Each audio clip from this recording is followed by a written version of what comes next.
Как встретить свою любовь после 10 лет одиночества, узнаете в этом видео. Прежде чем продолжим, маленькая просьба к вам. Помогите этому видео попасть в избранное YouTube. Нажмите на колокольчик и подпишитесь на канал. Тогда, благодаря вашей помощи и таким простым действиям, видео смогут увидеть большое количество людей.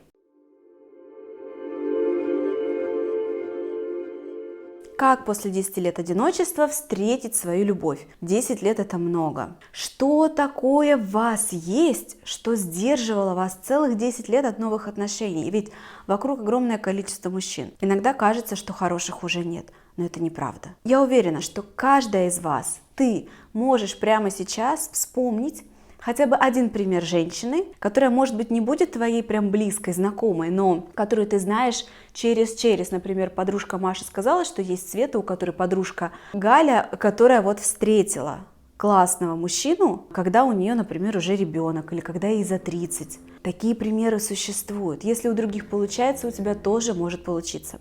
Твоя задача найти, что в тебе такого, в твоей психике, в твоем бессознательном, какие там страхи, блоки и негативные установки, которые являются преградой для твоего знакомства с подходящим тебе мужчиной. Когда в нас страхи, преграды вот такие, то мы действительно становимся как будто в стеклянной банке. Представьте, что человечка маленького опускают в стеклянную банку, и он в ней находится очень-очень ограниченный этим стеклом. Он как бы контактирует с миром. Я вижу, что происходит вокруг моей стеклянной банки. Я говорю, у банки, допустим, не закрыта крышка, туда попадает воздух. Меня, в принципе, слышат из этой банки, но все так отдаленно. Выйти в этот мир, плюхнуться в радость, потрогать людей, поговорить с ними открыто не получается, что-то держит в этой банке. Вам нужно достать себя из этой стеклянной банки. Как это сделать? Нужно обратиться к своему бессознательному, найти те самые страхи, установки и блоки, проработать их, разрешить это. Часть из них прорабатывается путем принятия, а часть, наоборот, путем отграждения, путем того, что вы в какой-то момент станете способны понять на уровне чувств, что этот страх, он не ваш. Этот страх из прошлого опыта. Когда-то в прошлом вашем или даже вашей родовой системы, не удивляйтесь. Иногда мы генетически приобретаем страхи наших бабушек, дедушек, мам, так уж тем более. Иногда нужно просто на уровне чувств и ощущений прочувствовать, что это не ваше. Даже если это произошло с вами в 5 лет, например.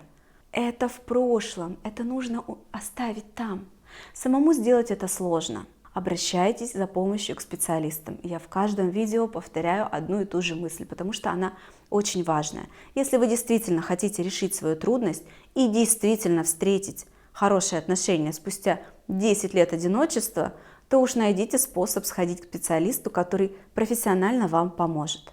Психологи, энергетические практики. Найдите курс, который раскрывает эту тему, где есть какие-то задания, где вам задают вопросы, на которые вы хотя бы сами себе отвечаете. У меня есть курс про первое свидание, ссылка на него будет ниже под этим роликом.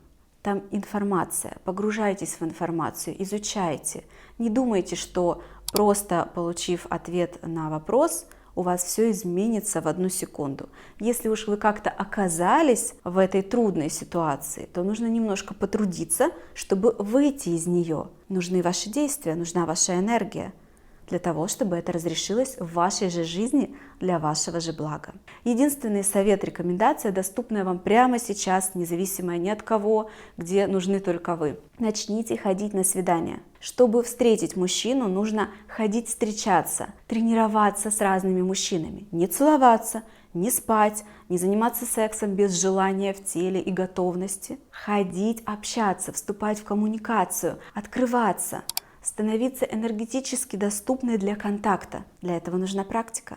Ходите на свидания. Даже с теми мужчинами, с которыми изначально вам кажется, что я сомневаюсь, наверное, он не мой, но в принципе у меня может быть интерес к нему. Я могу найти в себе интерес, пообщаться с этим человеком. То есть я не вижу в нем прямо сейчас каких-то черт, проявлений, которые прям совсем мне неприятны. Он, в принципе, нормальный. Ну так берите, идите с ним в кафе. Садитесь пейте кофе, разговаривайте, рассказывайте ему о себе, тренируйтесь с ним, он будет рассказывать вам. Кстати, знаете, что очень много семей сформировалось на самом деле таким образом, когда люди сначала знакомились, смотрели друг на друга, и им казалось, что, наверное, мы не пара. Но они просто вступали в этот контакт из интереса пообщаться с кем-то, узнавали друг про друга, раскрывались, и оказывалось, что там есть любовь. И потом образовалась семья.